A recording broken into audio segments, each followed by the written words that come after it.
Okay, so picture your local library. You're probably thinking of quiet aisles, maybe that smell of old paper. But what if I told you that behind that calm facade, there's a massive tech revolution going on? Today, we're going to pull back the curtain on the library's big secret. Let's just get right to it with a simple question. What does big data have to do with your library card? I know, it sounds like some tech buzzword invading a quiet, peaceful space. But trust me, the connection is so real, and it's changing everything about what a library actually is.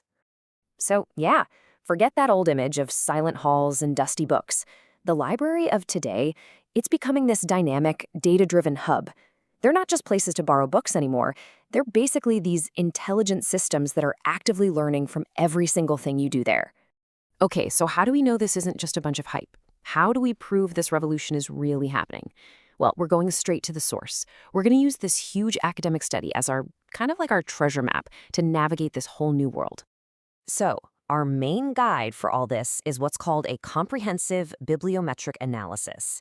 Basically, it looked at every important piece of research on big data in libraries published all the way from the year 2000 to 2022. It's the whole story. Now, I know bibliometrics sounds super technical, right? But it's actually pretty simple. Just think of it like data analytics, but instead of analyzing sales numbers, you're analyzing research papers. It lets us see who's writing what, which ideas are connected, and, what's making the biggest splash. And these researchers, they were seriously meticulous. They started with nearly 1,400 papers, and as you can see here, they put them through this really intense filtering process. And they boiled it all down to a core set of 430 essential documents. This is the foundation for everything we're about to talk about. Now that we know our sources are solid, let's get to the good stuff. So, who's behind this revolution? Let's take a look at the global power players. The data tells this really fascinating story about which countries are leading the pack and how they're both competing and working together. So if you just look at the raw number of publications, the sheer volume of research papers getting pumped out, one country just blows everyone else out of the water. They are really pushing this whole conversation forward. Okay, but here's where it gets really fascinating. While China publishes a ton of papers, the research coming out of the United States, it has way more impact. You can see it on the chart right here.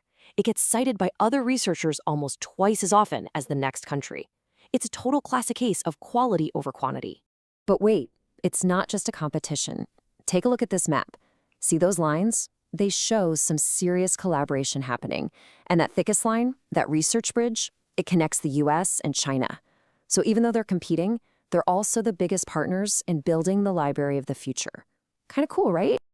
All right, so we know who's doing the research. Now let's dig into what they're actually talking about. We're going to decode the key ideas and buzzwords that are really at the heart of this whole digital library movement. Okay, one of the biggest ideas here is data mining.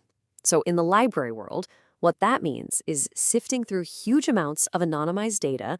We're talking borrowing records, what you search for on the website, even how people walk around inside the building, all to find these hidden patterns that can make the library better for you. Whoa, okay, this complex web here, it basically visualizes the entire conversation. Look at how big data and data mining are these massive hubs right in the middle. And from there, everything else branches out. Artificial intelligence, machine learning, digital libraries, you name it. They're pretty much the engine that's driving all the other cool stuff that's happening. So what does all this techie jargon actually mean for you when you walk into a library? Well, it means you get a much smarter library. We're talking better personalized book recommendations, smarter library layouts that actually make sense because they're based on how people really move around the space. And of course, catalogs that help you find exactly what you need, like instantly. And hey, if you think this is all just about finding the next bestseller, hold on a second. The single most cited paper in this entire field is called, get this, a survey of research on cloud robotics and automation. Yeah, robotics. I mean, that sounds more like a plan for Skynet than something from a library journal, right? It just goes to show you how much the whole idea of library science has completely blown up. All right, so let's tie this all together. We know who's leading the research, we know what they're focused on, but what does it all mean for the future of the library and, for the future of knowledge itself? Well, the bottom line is this. Your local library is transforming. It's evolving from just being this passive warehouse full of books into a living, intelligent system. a system that actually understands its community and can adapt to what people need in real time. And believe me, this isn't just some passing trend. Just look at this timeline. For years, things were kind of slow and steady. But then, around 2014, research in this area just exploded. The number of publications has been shooting up ever since, hitting a peak in 2022. This thing is an accelerating revolution for sure. Which brings us to one last, kind of provocative thought. As our libraries get smarter and more automated, powered by all this AI and machine learning, you have to ask a pretty wild question. Will your next librarian be an algorithm? Something to chew on the next time you scan your library card. Thanks for watching.